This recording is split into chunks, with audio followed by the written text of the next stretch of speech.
Now, the backdrop looks sunny, blue sky, but I can assure our viewers it's getting a little bit chilly here. It's clearly autumn is settling on Plymouth and the southern part of England at least.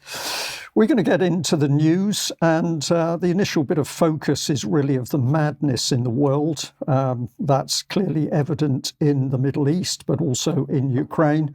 But let's have a little bit of a commentary on Ukraine, which will lead us into the fact that our so-called leaders, national leaders, global leaders, seem to be leading us only into one place, and that's a dystopian future.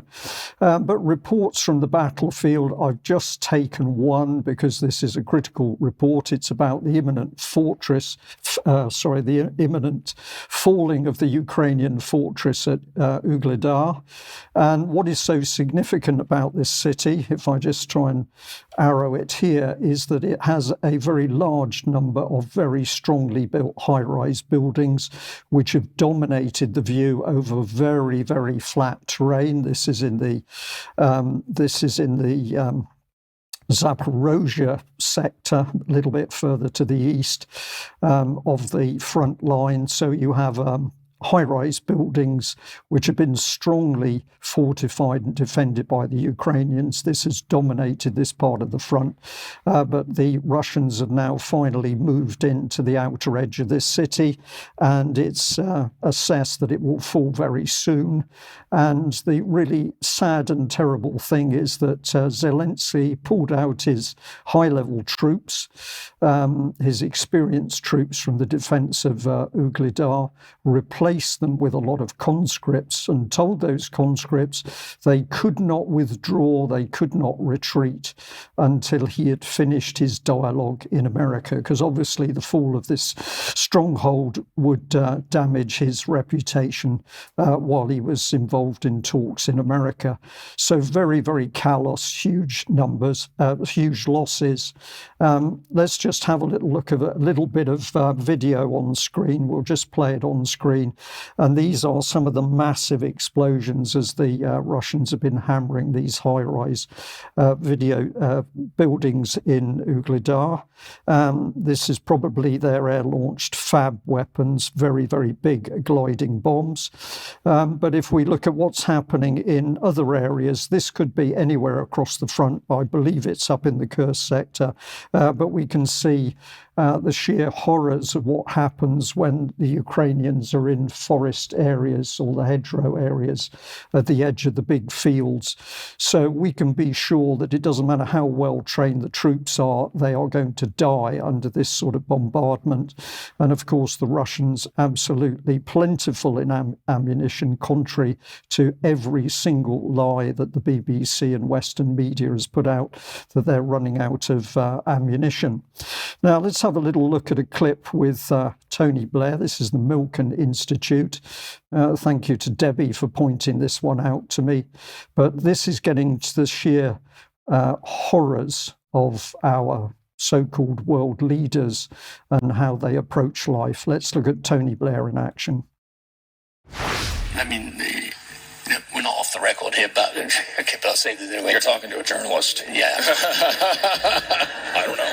No, I mean, what am I thinking of? What am I doing? I don't know. Yeah. Wake up. Yeah. But I actually remember having a conversation with Putin about Ukraine when I was still in office, and saying, look, we've got no strategic interest in pulling Ukraine towards us. So just to reassure you, if Ukraine wants to go with you guys, that's fine. And his view was very, very clear. I mean, I'll never forget the conversation. He said, no, they're coming with us. I said, yeah, obviously if they choose to come with you, that's fine. And no, not if they choose. And I'm afraid that's where the problem is. It shows that.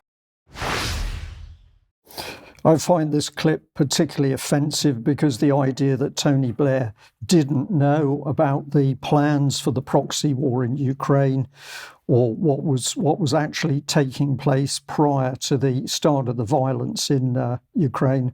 I find this unbelievable. This is the man, the lies of weapons of mass destruction, and yet supposedly we are to take his side on how Putin is and how he acts. Let's have a look at US Secretary of State Blinken, see what he has to say.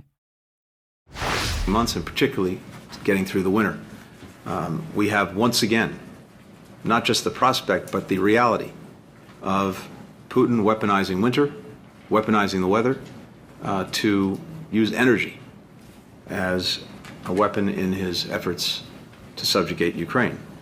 And we know that the upcoming winter will be challenging. So what is it? The face of false concern there. But of course, in every major war that the Americans have been involved in, whether it's been in Iraq or it's been in other areas, they've always taken out infrastructure in exactly the same way that the Russians are doing. But now, of course, it's the Russians, and that's bad. If the US was doing it, or indeed if Israel was doing it in the present day, that is perfectly acceptable. So sheer hypocrisy by these individuals. Now let's have a little look at Trump on stage. And he was clearly not happy with what had taken place with Zelensky on US soil, and indeed the whole relationship with Kamala Harris. Biden and Harris caused this situation by the stupidity of what they said, by every move they make. But they caused the situation, and now they're locked in. They're locked in. I watched this poor guy yesterday at the United Nations. He didn't know what he was saying. They just don't know what to do. They're locked into a situation. It's sad. They just don't know what to do.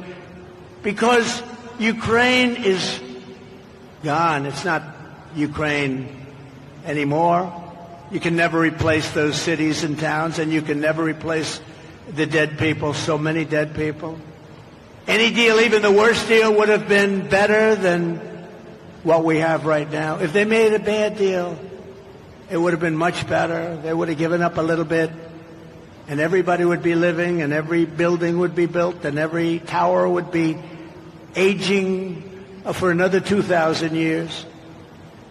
And it will only get worse with these people. With Kamala she doesn't know what she's doing. Well, he's correct in one sense. I think that they're locked in. They don't know what they're doing. The war has to go on because they're locked on, the war in Ukraine, that is.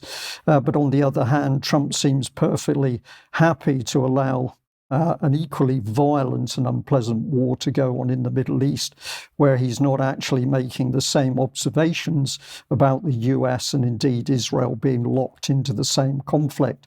So I don't know what it is, whether it's a blind eye or it's sheer hypocrisy, but this is the state of the world leaders that we are supposed to follow. Let's contrast them with some mature discussion. And I've got a little clip here from the interview that I facilitated on Sunday with Scott Ritter and Major General G.D. Bakshi from the Indian Army, retired. Now, we're just going to play a little clip of that just to give a feel for what was said between these two individuals at the very end of the interview. So India is in a very unique position today. Yeah. Indian Prime Minister Modi was just in the United States meeting with the president. I know he was there as part of the Quad forum, but the point is, America trusts India. They want good relations with India. Modi was in Moscow embracing Vladimir Putin. We have a leader of a nation that is welcomed in both capitals, capitals that today aren't talking to one another. It's absolutely imperative, I believe, that India take advantage of this to try and recreate the role that Sweden played in the 1980s to facilitate dialogue between the United States and Russia on strategic arms control. And this, General, if there's anything you could do to advise your government to assume this role of facilitator of dialogue. Scott, I'd like to thank you for that, but I do think that is the way we are going. The very raison d'etre of the Prime Minister Modi going to Moscow, having detailed interactions with Putin. Then he went to immediately 6 weeks after that to Kyiv. He had detailed interactions with Zelensky, and now he's coming to the United States. Is precisely, I think, the beginning of such a role, the Swedes, as you put it, redux, in terms of which we would be able to convey, if the two sides are not talking directly, we'd be able to, convey each other's views to the next party, and thereby try and develop off-ramps. Very specifically, I think after the November elections, these off-ramps would be needed, not just by the countries involved, but by the world. It is like we have in India a very profound statement, Vasudhaiva Kutumbakam, treat the world as a family. And I don't think we will go very wrong, because at the end of the day, I find the differences between us are far less substantial than what is common. And I can make that out in this trilogue today. So I just say to our audience that interview, which is now up and available on the UK Column website, is 2 hours long. Encourage people to watch it, to listen to some very interesting, informative and mature discussion between these two gentlemen, in stark contrast to the sheer madness of our so-called chosen world leaders.